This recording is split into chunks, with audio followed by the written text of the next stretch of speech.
राज्यात सध्या नगरपालिका, नगर परिषद आणि नगरपंचायतच्या निवडणुकांची रणधुमाळी सुरू आहेत। आरोप प्रत्यारोपांची मालिका देखील सध्या सुरू आहे। दुसरीकडे जर आपण पाहिलं तर भाजपचे नेते महसूल मंत्री चंद्रशेखर बावनकुळे यांनी काँग्रेसच्या नेत्यांवर टीका केलेली आहे।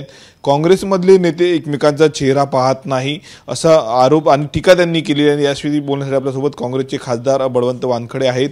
भाऊ, वारंवार टीका केली जाते बावनकुळेकडनं की काँग्रेसमधले जे काही नेते आहेत ते एकमेकांचे चेहरे पाहत नाही आणि दुसरीकडे हे सर्व नेते म्हणून राहुल गांधीचा देखील चेहरा पाहत नाही। कसं पाहता या बावनकुळेंच्या टीकेकडे?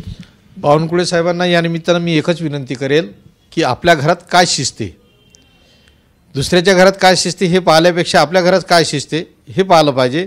कारण आपल्याच कुटुंबात जे काही आज पाहतो महायुतीमध्ये तर प्रत्येकजण एकमेकाच्या तोंडाकडे पाहत नाही। प्रत्येकजणाचे दुसऱ्या दिवशी तिसऱ्या दिवशी असे वाद निर्माण होतात। काल परवाचंच उदाहरण घेतलं तर बिहारमध्ये सुद्धा महाराष्ट्राचं प्रदर्शन दिसलं की शिंदे साहेब आले, बसले आणि त्यांच्या बाजूनं फडणवीस साहेबांच्या बाजूने निघून गेले। म्हणजे फडणवीस साहेबांच्या चेहऱ्यावर चेहरासुद्धा टाकला नाही त्यांनी।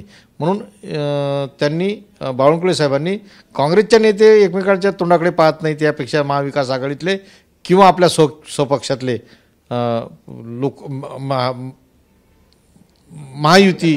महायुतीमधले पक्ष आणि आपल्या स्वपक्षाचे लोक काय करतात याकडे लक्ष देणं गरजेचं आहे।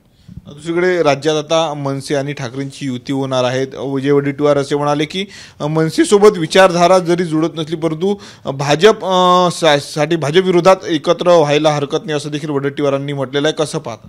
शेवटी तो वडेट्टीवार साहेब वरिष्ठ नेते आहेत आणि वरिष्ठ नेते असल्यामुळे हा जो काही निर्णय आहे हा वरिष्ठांच्या जवळ निर्णय असते।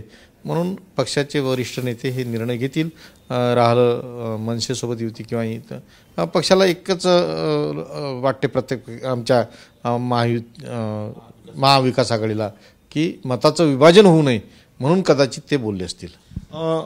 बावनकुळे असे म्हणाले की मुंबई महानगरपालिकेच्या निवडणुकीनंतर महाविकास आघाडी किंचित दिसेल, म्हणजे महाविकास आघाडी मोजकीच राहील असं त्यांच्या म्हणण्याचा अर्थ आहे। कसं पाहता बावनकुळेंच्या या वक्तव्याकडे? आणि वारंवार ते म्हणतात की 51% लढाई आहे तर महायुती विजय होईल। सबके दिन आते हैं और वो दिन की इंतजार करते रहते। तो बावनकुळे साहेबांनी एवढंच या निमित्तानं लक्षात घ्यावं की महाविकास आघाडीचे दिवस येतील।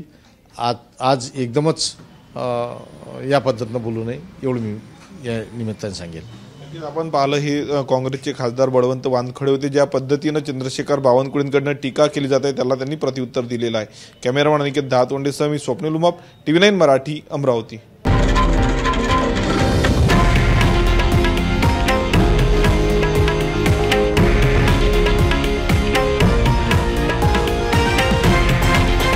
हे आहे देशातील नंबर 1 न्यूज नेटवर्क आणि आपण पाहत आहात TV9 मराठी, एकमेव।